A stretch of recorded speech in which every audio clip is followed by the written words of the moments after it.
Good morning and welcome everybody to our 8th episode of Africa Talks. My IJP colleague Ika and I, we really welcome you for this 8th edition a couple of days before Christmas. Africa Talks is designed as a digital platform for exchange of African and European topics, exchange of knowledge and ideas between journalists and experts from civil society from both continents. We want to learn, engage, and discuss about what are the impacts and consequences of the COVID-19 pandemic. I'm Marco Romer. I'm a member of the board of the International Journalist Programs, and I would like to introduce Ika, my colleague, to you. Good morning. I'm Ika Neumann, the coordinator of the Africa program of the International Journalism Program. I'm excited to hear and learn about the latest developments from our today's guest. Our topic for today, arts and culture. How does COVID-19 affect the sector and living culture? COVID-19 has disrupted daily life, politics and businesses around the world. But especially artists, musicians and other creatives have been hit in a hard way. The creative and cultural industry is one of the economic sectors most affected by COVID-19 due to restrictions on movement of people, goods and non-essential trade. The Organization of Economic and Cooperation Development, OECD, highlights that the crisis has sharply exposed the structural fragility of some actors in the sector. But unexpected challenges also provide room for great inspirations. How have artists and other creatives on the African continent and on the European continent responded to and maybe have been influenced by the pandemic? How have they used their art as a means of creativity or to uplift spirits? What would be needed to overcome the crisis? This and other questions we want to discuss with our distinguished guests. So today we have Eddie Hatitye. Hello, Eddie. Great that you're on the panel. We have Baraka. Hi, good morning. Good morning. Good morning. We have Baraka Issabu. Hello. Hi, good Baraka. morning. Good to have you. Good morning. Yeah, thanks. Good morning. And we have Melissa Perales. Hi, Melissa. And we have Njathi Kabui, Chef Kabui. Great to have you. Glad to be here.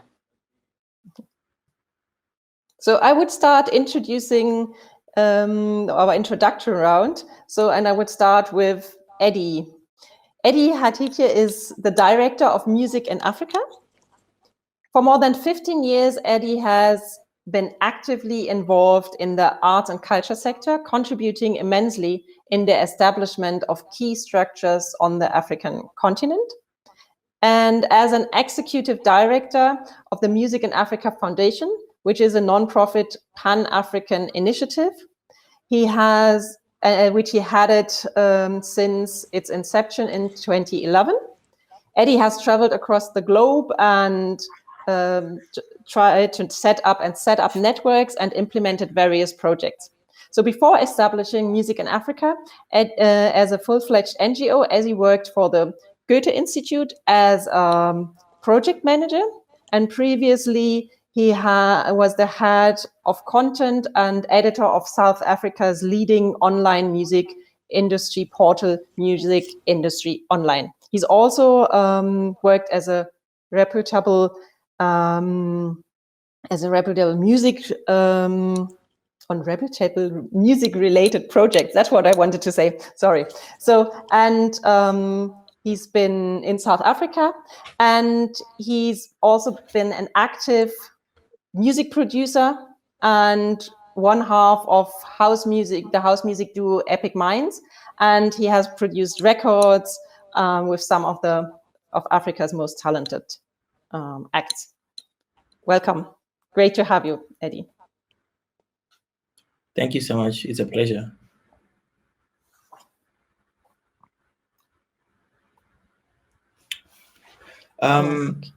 Ika, would you want me to already respond to the questions? No, we will continue with the others. So and present everybody first, and then Okay. Marco, I think. I'm not sure we can hear you right now. I was muted, sorry. Oh, yes. Now it's perfect. Thank you. I just wanted to say, sorry, Eddie, we just make the short introduction round and then we start with your input, okay, Eddie? I would like to introduce to all of us Baraka Issabu from Tanzania. He is the director at Action Music Tanzania, a music training institution in Dar es Salaam. Baraka is a music composer, arranger, and producer, and one of the top pianists in Dar es Salaam, with passion and soul in his fingertips. He is the founder and leader of the best-known bands in Dar es Salaam, the Core Band. He has performed with a wide variety of local and international artists at festivals.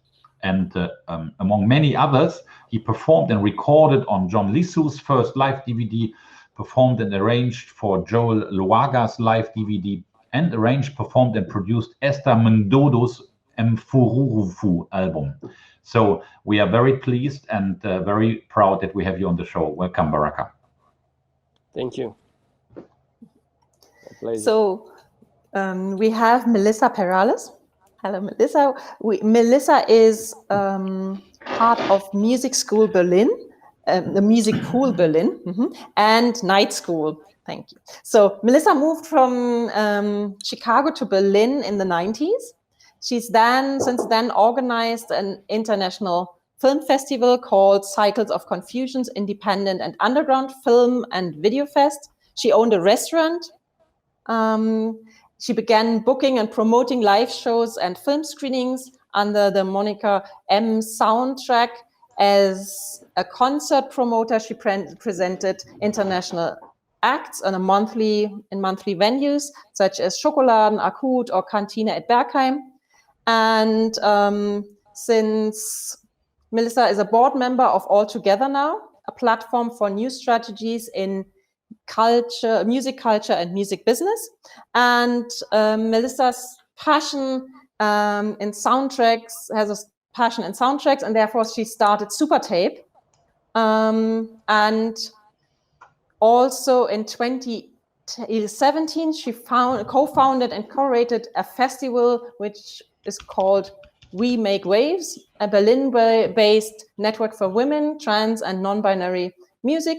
So in 2019, she started her next mission, which is called Night School, and also which is a platform for female identifying and non-binary people working in music or creative industries. And what else? And she had the initial idea to form Music Pool Berlin, and was part of the development of the project, and which provides consultation and training for musicians and people working in the music business. Welcome. Thank you. Thanks. Our fourth guest is Njathi Chef Kabui. He is an internationally celebrated organic chef, urban farmer, and food activist. Kabui is joining us from, I think, New York, from the United States. So it is in the middle of the night. Thank you really for waking up to be part of this show, Kabui. He was born in Kenya into a family with a history of approximately 300 years in farming. His mother being a coffee farmer and his father a restaurant owner, both of whom took an active role in the Kenyan independence movement. Immigrating to the United States at the age of 20, Chef Kabui earned master's degrees in both medical and urban anthropology at the University of Memphis, and bachelor's in political science and philosophy studies. In college, Kabui started speaking and doing community work around issues of social justice. He led a community farming group that built food gardens for members to strengthen community ties and promote food sovereignty by working together to create sources of local food. He also ran a demonstration farm in Durham and in Essex to educate people on sustainable, intensive urban agriculture. Welcome, Chef Kabui, on this show, and very honored to have you here. Thank you very much for having me. So before we start with Eddie's input, I would like to introduce our graphic recorder, Wiebke Koch. And she is going to do taking graphical notes and taking summing up what she hears from her end. And so we will either see her right now. Yes, there she is. Hi, Wiebke.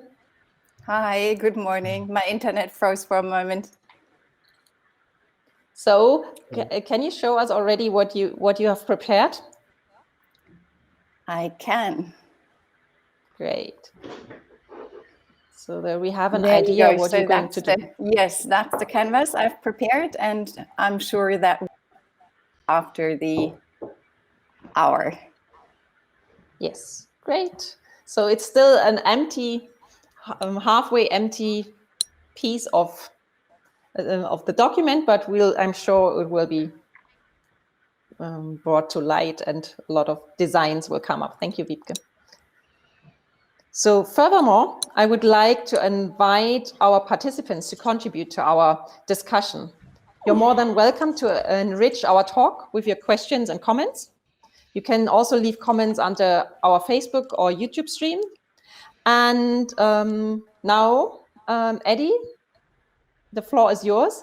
If you could limit yourself to 5 minutes so that everybody will have time, that would be appreciated. Yes, thank you. So I think, as everyone has said, we are mostly working in the music sector across the continent, and in addition to being a news platform or an information platform, we also actively carry out projects around capacitating the industry, training, mobility funding, conferences, and many other things that are, essentially developed with a view to help artists upskill or improve the way they work or connect, exchange, etc., etc. So my view, I think, in this panel today will be mostly around COVID. Within its influence within the African music space, because this is where we are mostly working. Well, I mean, what can we say? I mean, I think it's quite obvious that the effect of COVID on the music space on the continent is going to be huge. It has already been, I think, a devastating episode for a lot of us here. But also there are a few things I think that we are learning, and there will be a few positives that we can take out of this and hopefully build from there to improve this sector. So let me just start with a few of the obvious challenges. Here at the Music in Africa Foundation, what we did in the first month of the COVID really being acknowledged as a pandemic, and Africa taking many governments taking steps to close down the countries in March there around, we wanted to find out what was the immediate financial implications and the impact on the African music space. And of course, this then relates to culture and other things that obviously come with music. And so in a space of 30 days, in April, we got responses from all over Africa. I think we had about 40 countries participating in that survey, and the results were quite disappointing for us. Not that they were not great, but the information was quite, I think, saddening, because what was quite clear was that up to 85% of the respondents were already saying that they have lost massive income. And what was even more worrying is the fact that a lot of them did not have alternative sources of income. And now when you look at the life of an average musician, these are people who are earning, research that we've done before points to the fact that an average musician earns less than $100 per month. We're talking about the musician who is playing a guitar, who is a solo artist. Of course, there are different tiers in the industry, but before COVID, although the industry, the sector on the continent has always been prolific and produced a lot of, cultural goods, artists were already struggling to make a living out of their music.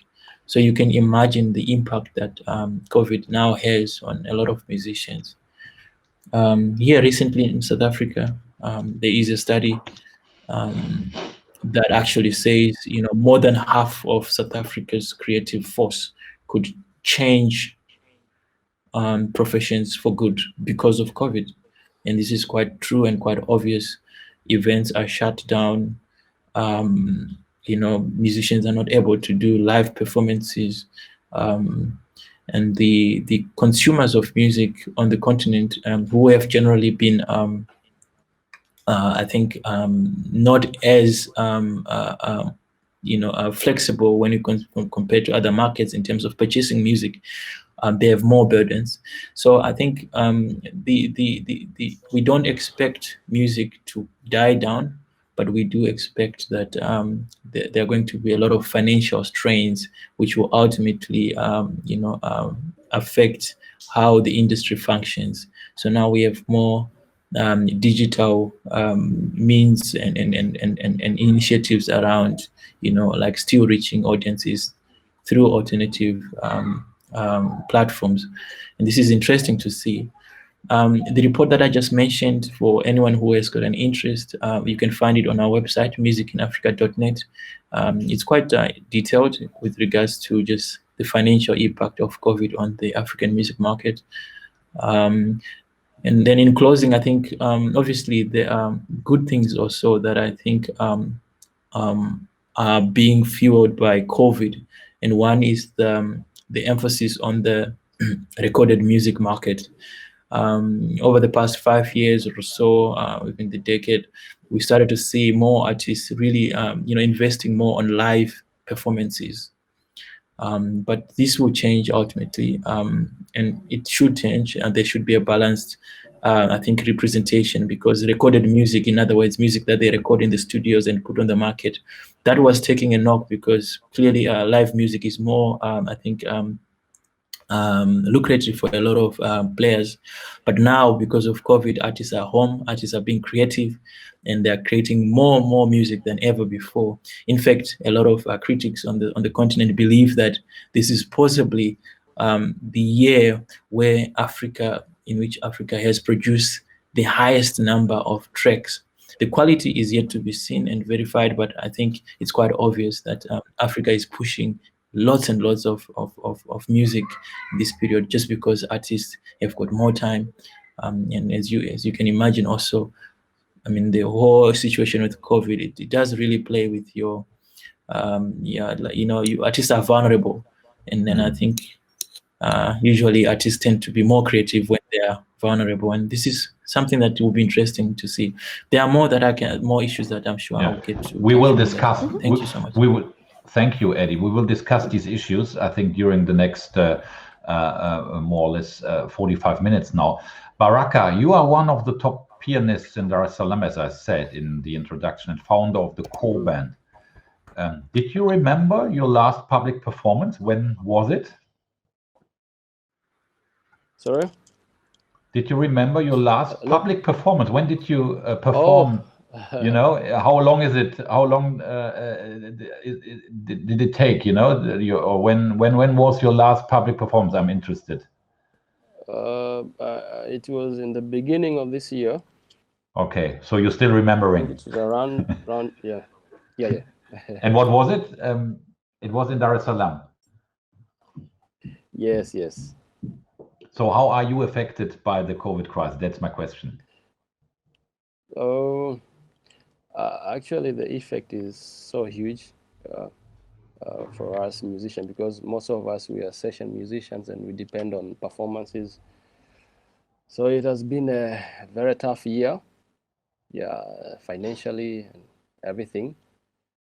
I have two sides that I can talk. Mm-hmm. Let me start with the academy first, then I'll talk as artists later. Okay. We started our program this year, January, And then the bad thing is that the corona got in the way. The effect is real huge because we experienced almost a 50% dropout of students who enrolled with academy, and then the main problem was they could not sustain their studies because of difficulties, the financial problems. So it has been tough in that way. But also as a musician, as Ed has mentioned, it's real tough for us because we actually, for Tanzania, it's a little bit different. We don't have that much restriction because we can still meet, but in very small groups with careful, like we need to take care of ourselves, something like that. So it has been tough because most of our gigs are cancelled and everything like that. So the good thing about this is most of us musicians, I think we have got enough time to prepare ourselves, and most of us, as Eddie mentioned, we are working mostly in the studio and a lot of rehearsals. We are like we this year has been like a year of preparation for something like that, because most of us, we have been locked inside and doing rehearsals, doing records. But is the time at the moment that we had opportunity to think about other ways of earning or getting income apart from performance, like public performances.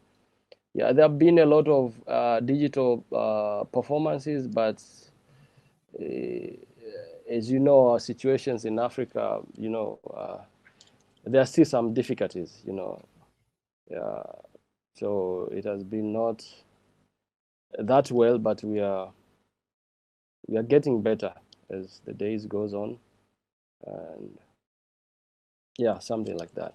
I think that's what I can say for now. Okay, thank you, Baraka, for now. Yeah. We've heard from Eddie, we heard from you, Baraka. This sounds pretty depressing on the arts and culture sector. Melissa, from your end, being in Berlin and very active and well connected in the arts and culture sector, what is your impression? What are your observations? Hello. Yes. I also very similar to what both Baraka and Eddie said. It's similar here for artists.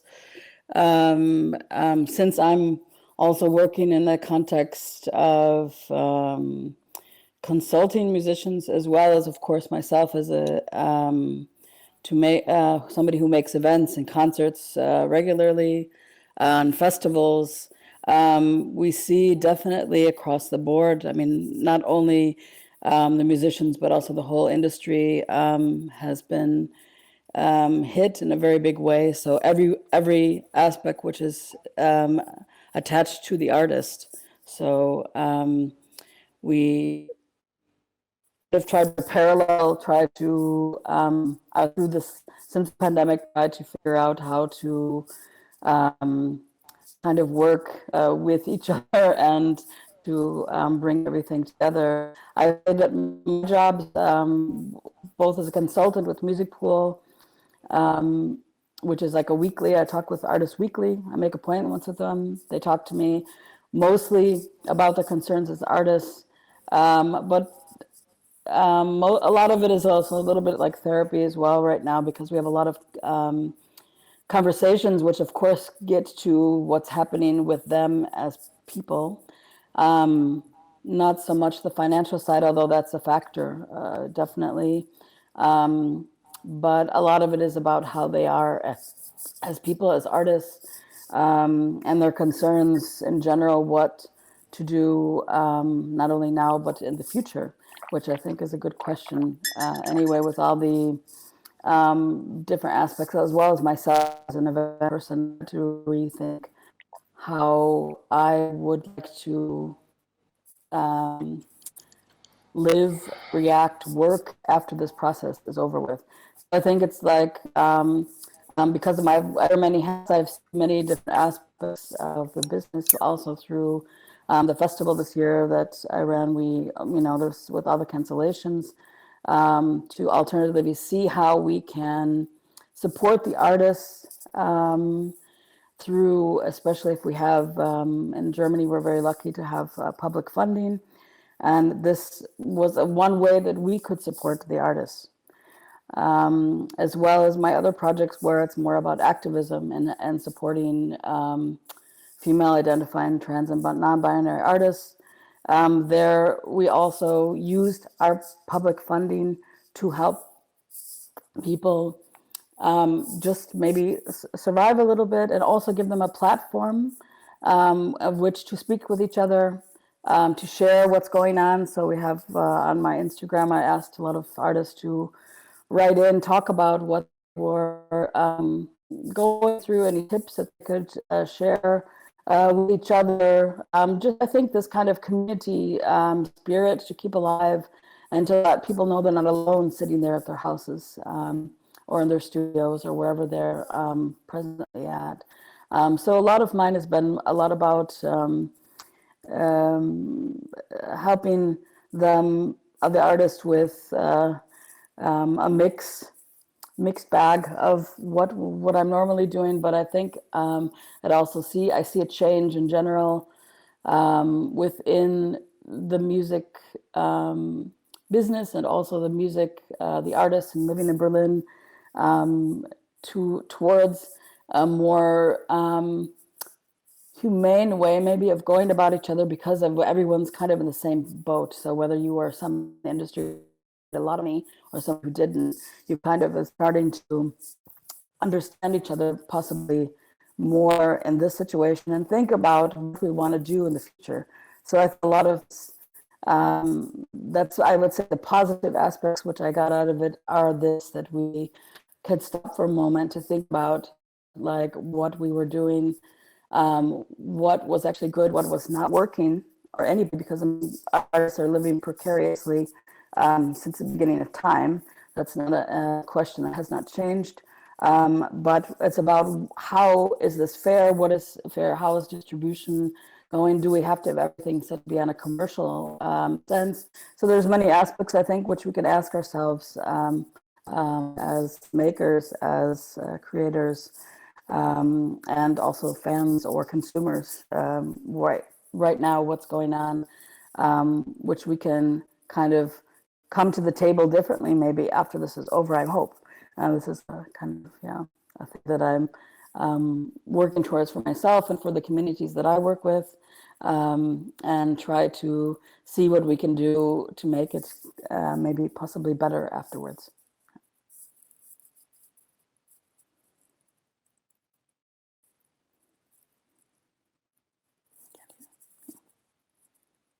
Please unmute yourself.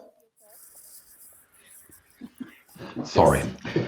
Thank you very much, Melissa, and thank you, Eka, for that information. Now we come to Chef Kabui. From your perspective as a chief and food creative, what is your opinion on the impact of the pandemic? Do you want me to speak about Africa in general, or in the US? And your special situation. Okay, say that again. And your special situation. Yes. Oh, yes. I work mainly in the area of activism, and mainly in the area of sustainability, and also in how food is used as a weapon to disempower particular groups, whether it's people of African descent in the US or whether it's African, in the whole power dynamic. The COVID-19 has been extremely revealing for those, at least for the particular kind of work that I've done, because these are some of the issues we've been talking about for a long time. I've been consuming organic food since 1991. That's about 2 years since I came to this country. It was very, very clear to me when I first landed in the US that the food was definitely not healthy, even to a young 20-year-old. So digging or trying to understand that largely prepared me for things such as this. I wanted to be active in Kenya. I wanted to promote, more awareness, or what I call food literacy, so that more people can understand how the food system works globally. So myself, I've had to shift most of my focus because majority of the work was canceled. I work primarily with the large institutions, nonprofits, putting on events at farms or different special spaces that I can use as a platform, my message. And majority of that work obviously has been canceled. But I've had some good news because the cut down in a lot of travel and just work that's involved in the primary work that I do meant that I've had enough time to concentrate on building a full literacy center in Kenya. So during the COVID, we were able to dig a pond in a place called Naivasha, which is land that was my family's land that I got a portion of, and the idea is to build a food academy, sort of a food academy there. But I call it Food Literacy Center, or Food Literacy and Sustainability Center, because the main focus is creating broader awareness for the community and connected with some of the positive aspects that I've been able to achieve during my stay in the United States for the last 3 decades, and as well as other places. So the idea is to build a library, a kitchen, a facility where people can come and stay, some residency, and a demonstration farm that can have some of the most exotic types of foods that I've come across here in the South. And it's a combination of a South-South best practices or best flavors, because I'm combining some African flavors and flavors that I've largely learned from the American South and also in Kenya. So that's the facility. We were able to dig a pond. We were able to build some a cow shed, goat shed, and we are rebuilding my dad's old house. And and so we were able to do quite a bit. So that showed a lot of that came as a result of a lot of support from some of the people we've had to work with. So that has been positive in that side, on that part, on my end. Obviously, it's been some challenge, but I guess for me, I choose to not to ignore, because some of the previous speakers have talked very well about the issues that most people are facing. There's limited income.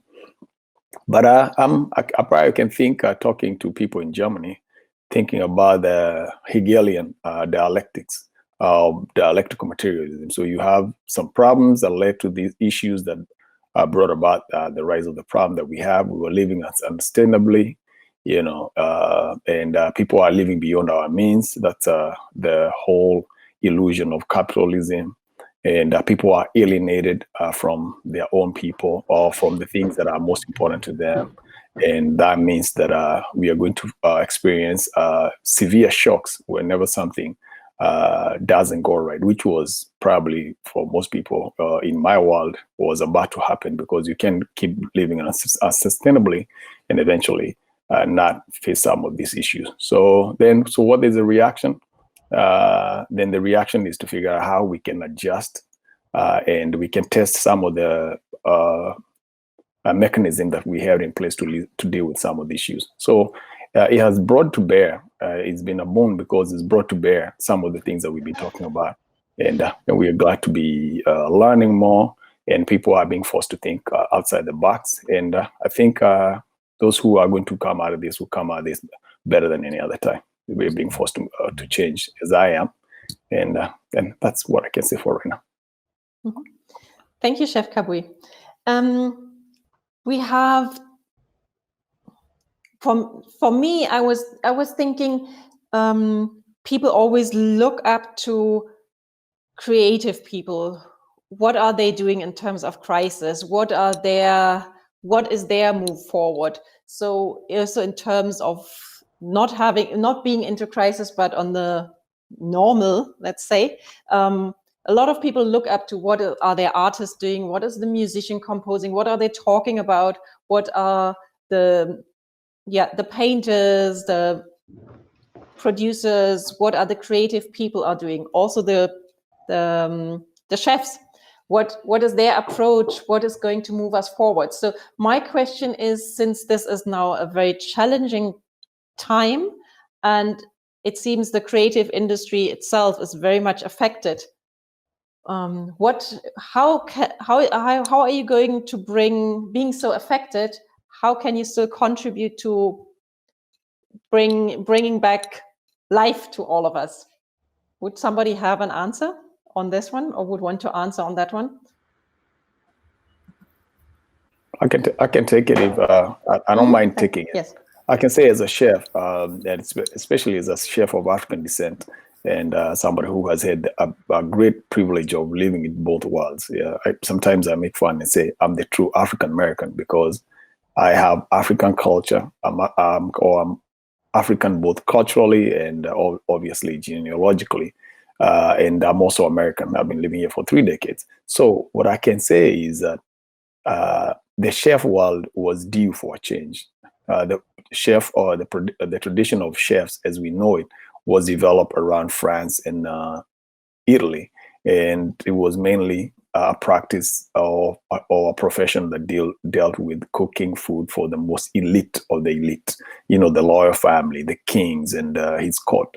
And the kind of food they cooked was really unhealthy food. That's why we have a lot of kings who are overweight and were suffering from diabetes, high blood pressure, and gout.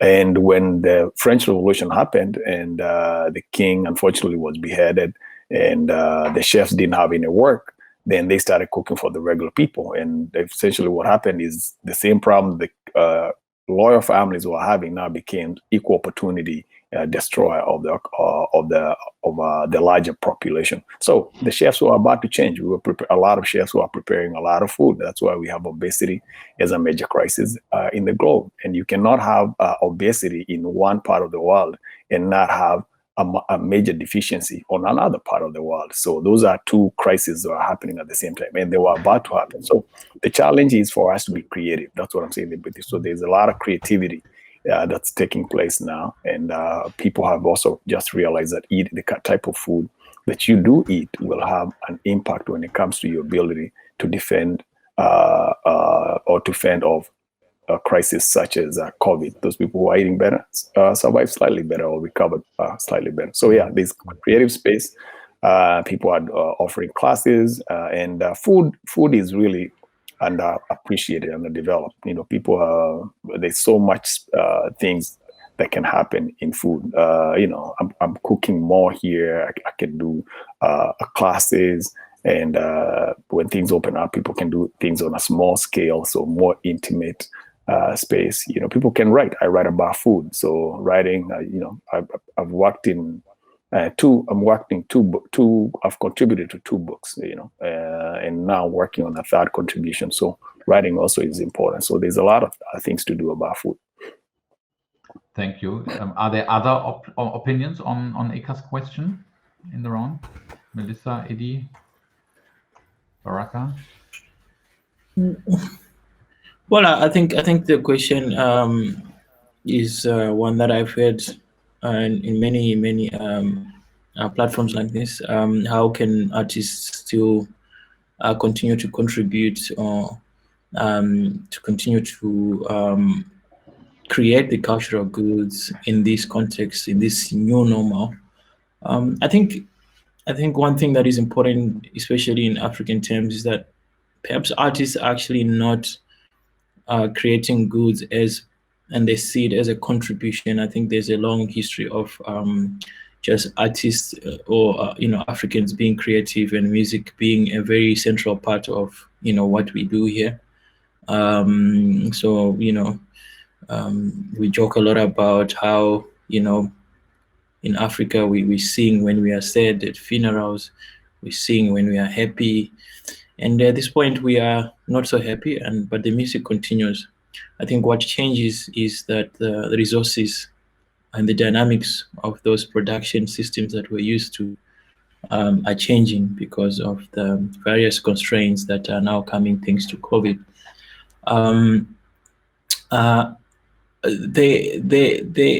Unfortunately, this discussion always then asks the question, who has to make the change that will capacitate musicians to continue to be productive? And I think, although in Africa, we usually try to avoid governments because of the long history that we've had with our governments here in as far as supporting the creative industry is concerned. That is unfortunately a discussion that is important, especially in these systems. I mean, I think I know one colleague here on this panel has already mentioned that in Europe, for example, there is public funding, and I think the systems for creatives, the royalty systems, the admin systems are generally I think more reliable than they are here. Artists on the continent don't really earn royalties. If I'm a musician today or I'm a guitarist, the day I break my hand is the day I'll last eat. Why? Because I depend on the next show to get an earning, and I depend on that show to produce. So because our system is so fragile, we artists are in a hand-to-mouth situation. It just means that when we have, crises like this, we take a big knock. But I think government has a big role to play there.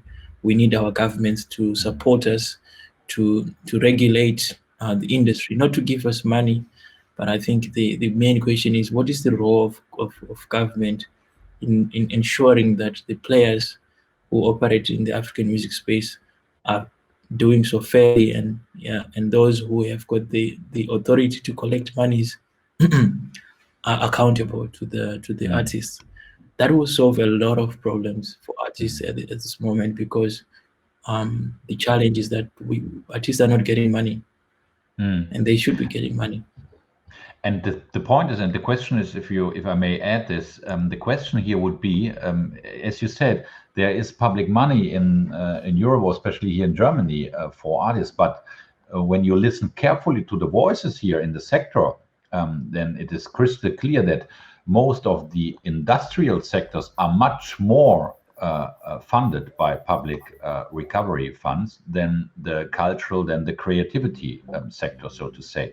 And I wonder whether you feel that the voices of artists, of the cultural scene, is that heard enough? Yeah, are you feeling that you are heard in by politicians, by governments, or do you think that the role of culture of the cultural sector is still underestimated in this crisis? That would be my question.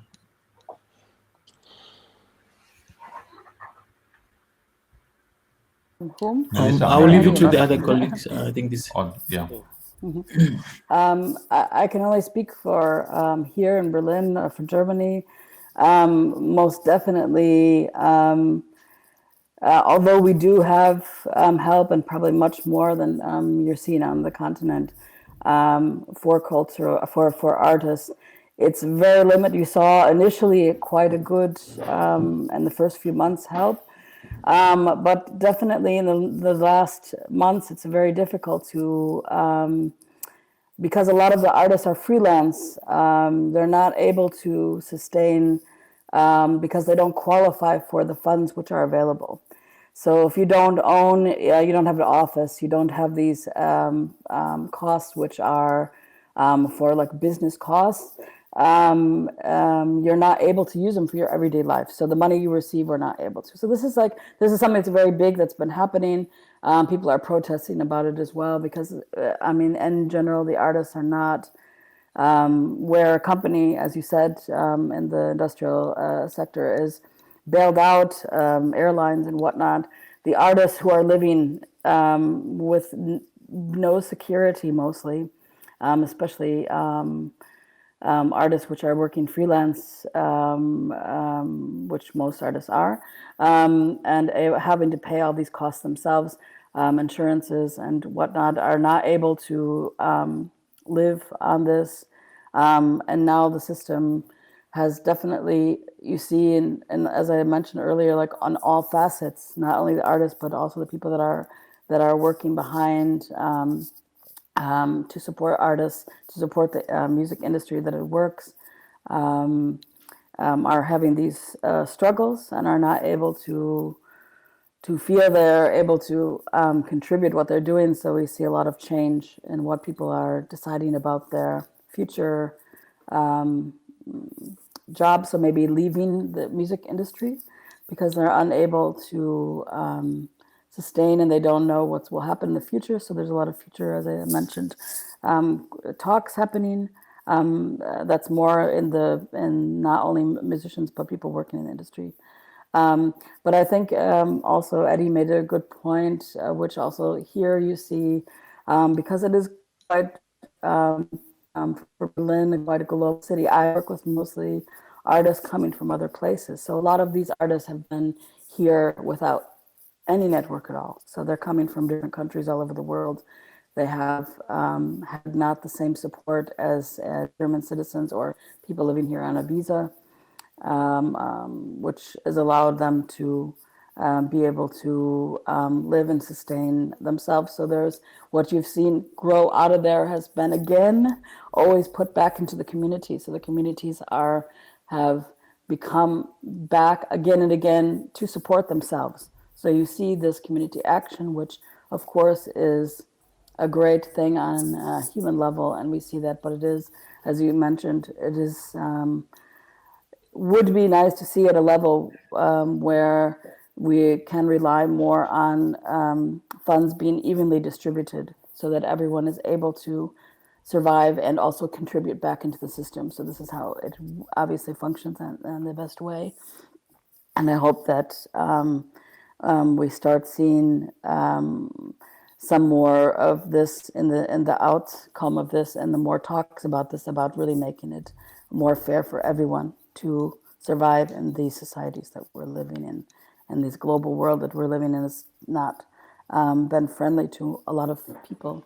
And the projects I work on with intersectionality and more for marginalized persons, this is the biggest impact that we see, because they are not having the support and structure in Berlin right now to do that and support, relying on the communities. Communities are helping each other out. Baraka, are there communities in Tanzania who are fighting, engaging for the interests of artists?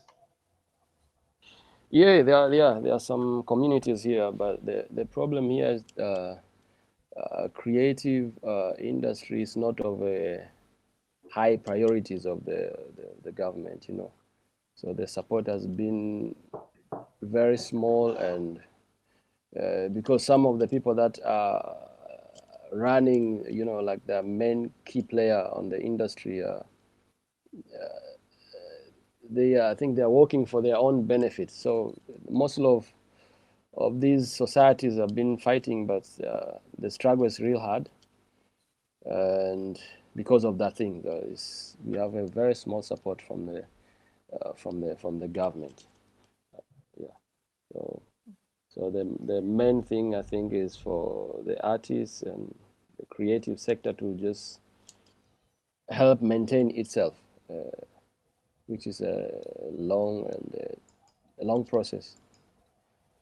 Yeah. My question would be, in connection to that, would there also be the necessity to change as an individual consumer? So as an individual citizen, would it be necessary to change the approach of the value of arts and culture? Would that be a way moving forward? Yes. I think that's necessary. Yeah.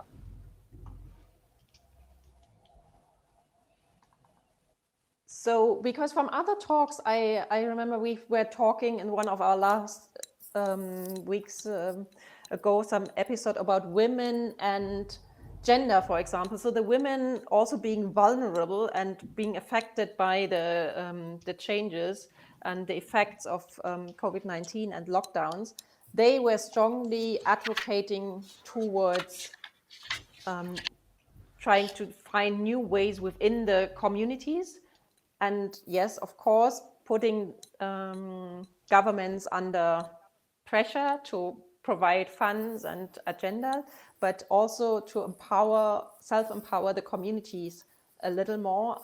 Would that also be something which you may be already working on or would be looking at? As I said, I'm doing that in my work with Night School. This is our whole purpose, is basically doing this community work. We feel giving the platform. We are supporting. Since artists are not allowed to perform right now, we are giving them the allowance to give them some funding, that we have some money to perform something as if they were playing a real concert, and not just asking them to do something for nothing, just because to keep their representation. It's like we're showing that representation, and we are helping support them financially, but also giving them a voice. We have allowing them to speak to each other, to talk to each other, creating any sort of events or digital ideas or inspirations which we can give to each other. And I think this is a very key part which has helped many people that I work with, as well as myself, through this, as you spoke as of the gender and women being having a very heavy burden in this, because I'm a mother. I work with 3-4 jobs at a time, and I have now school children at home that I have to take care of. So these kind of issues are very much seen as something that's coming from the community so much that nobody else really can help us out. But this, as I said, is a role which many people find themselves in right now. I do believe that people have more awareness for this, which maybe is something that comes out of it, which is good, that they understand what role that everyone in the cultural, the artists are playing, that the women are playing, that the marginalized persons are playing in society and contributing to, and need to be therefore also supported with infrastructure and financially, I hope. Thank you. Chef Kabui, I have a question. Would you think, we were also speaking on previous talks about digitalization, sorry. Would you think digitalization is bringing us forward, supporting us in this, or what else do we need to, is there something else, some other qualities needed to bring the creative, or maybe your creativity as a chef and community activist further? Yeah, I think digitalization is the biggest thing that can happen, because as I said, if I had to attend to this event in person, I would have had to travel. That's not good for the environment. It's not good for our time. It's not a smart way of using resources that are available. So digitalization is definitely one of the things that I believe conceptually will be here with us for a long time. But that will not take away the need for people to do things face to face. So there's more opportunity to do things more locally. So I'm being more involved in my local community because every time I have to do a gig outside of my community, here where I live locally, then that means I miss an opportunity to connect with the community. That's one. But also offers me the possibility, the same digitalization that allows me to do less travel, still allows me to do more work even outside. You just gave the example of this forum where I'm attending at 4 o'clock in the morning. 5 o'clock in the morning, my time. And the work that I'm doing in Kenya, I'm able to do that because of digitalization. You know, I can get on various apps. I can see the project that's going on without necessarily being there. I can make choices. It allows me to make choices that otherwise I couldn't just make without the help of technology. So yeah, digitalization is going to play a big role in the way we think about the future. Mm-hmm. As we are almost at the end of this talk, I would like to ask you, to ask every one of you in this on this panel, at the end, a personal question. What is your personal wish for next year, as we are more or less at the end of this year? What is your personal outlook and your personal wish for next year? Yeah, my wish is that this pandemic should like be done and get over with it, and then go back to the normal life.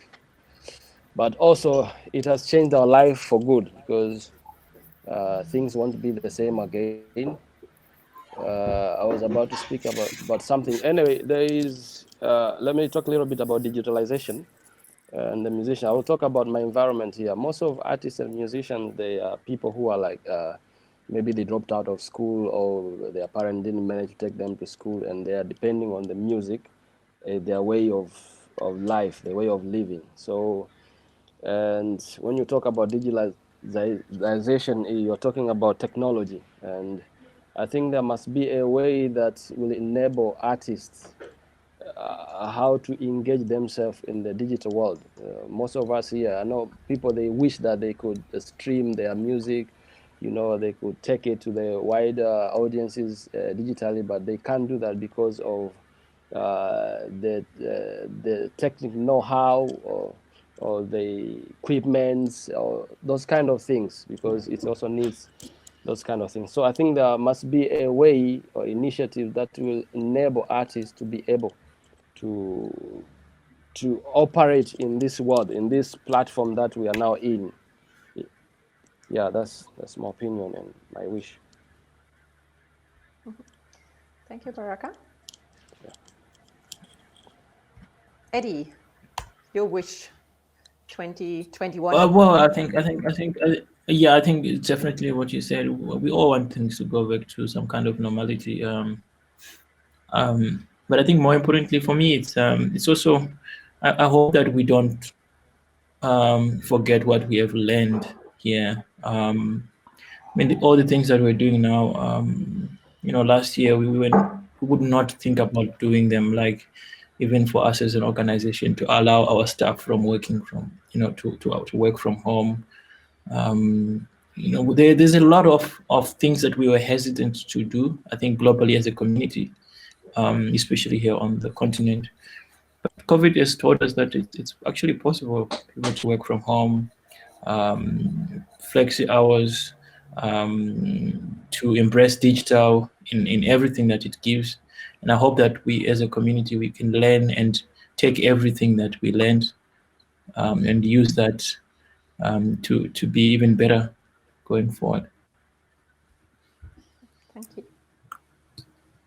My wish is that we take the lessons of the past. I agree with that. That's one of the biggest lessons that I've seen. But my wish is that we have more equity in the digital world, because digital world is great, but it's also very, very open to manipulation, and we don't want to take the same power imbalances that we had in inequities that we've had in the previous world into the future world. And I hope to write more. It's my wish for next year. Thank you. Melissa? Yeah, so similarly, I hope that we are able to gather again, to go to cultural events again. This is my whole life energy in the last 20 years, 25 years has been only for this job, but I do want to take with me as well many things I've learned. I've learned so many skills in the last months, which I would not have done beforehand. So learning technical skills, which I had not had before, which I know can change a lot for myself and for the people that I'm working with, to be a good mentor in that respect, and see that I bring a lot of people with me and the artists that I can help into the 2021 with with a lot of hope and energy, that we can get things back to a place where we are able to be with each other in the space,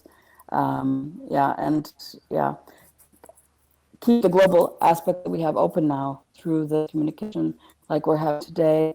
We can learn so much from each other, and I think to able to listen to each other's stories is very important for the world to be connected again, which I think we lost this in the last years. And I feel like this is something I win every day when I'm able to participate in things like this, or to talk with other artists across the world, which before would felt so local and so bound to the markets or the place I'm in. And I feel this is a really advantage we should take to heart. Yeah. Thank you. Thank you. And we would like to have a very quick glimpse at what Wiebke did today. Maybe we can have a look what she did and what some of the things. Wow, yes, something has been happening there. Wow. And Wiebke, maybe just highlight one or two things quickly. So, and maybe you could zoom in so that we can, just see one or two things which you got. One or two things will be very challenging. But, let me have it on the difference, maybe the commonality and the difference between Germany and the African continent. It seems both have been hit quite in a devastating fashion in terms of the effect COVID-19 has on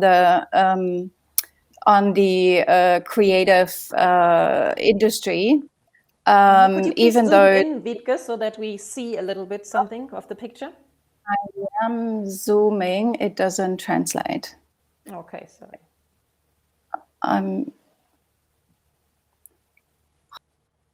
Okay, so just continue. Sorry for the interruption. I'll just refresh. So basically, the difference is that in Germany there is still some funding, even though not all the public funds are accessible to all the creatives, as I know myself as well. Whereas in Africa there is not much support in the first place. And the creatives actually have to stop and think for themselves what works and what doesn't, and use that as a chance. I also heard that the vulnerability of the artists often is the greatest opportunity and their greatest power. So hopefully lots of good will come from it. And I really loved how I heard about the connection between food and art culture, to that food is used as a weapon against African people, but also can be used for good, and to now adjust our lives to a life that's more sustainable, and to even use it as a weapon against COVID, to be more resilient and things like that. Thank you, Wiebke. I take over by giving you an outlook for our next talk, which will be happening in January 14. And we are delighted to make an outlook for 2021 with a former president of Germany, with Mr. Horst Köhler, who is an Africa expert. And we really like to discuss with him his thoughts and expectations for the next year. And all of you who are following us via Facebook live stream or YouTube live stream are more than invited to be our guests on January 14th with our next talk. Yes, and thank you very much for your attendance. Thank you very much for to our guests. We were very happy to have you here today. And please give us your feedback on Africa Talks IJP orgs in the chat. And we are looking forward to discuss with you other topics in the future. So it's been great having you here, all of you today. Thank you so much. We wish you Thank Merry you. Christmas and a good start. Happy And Happy Happy Thank New you. Year. Yeah. holidays. Bye-bye. Okay. Bye. Yes.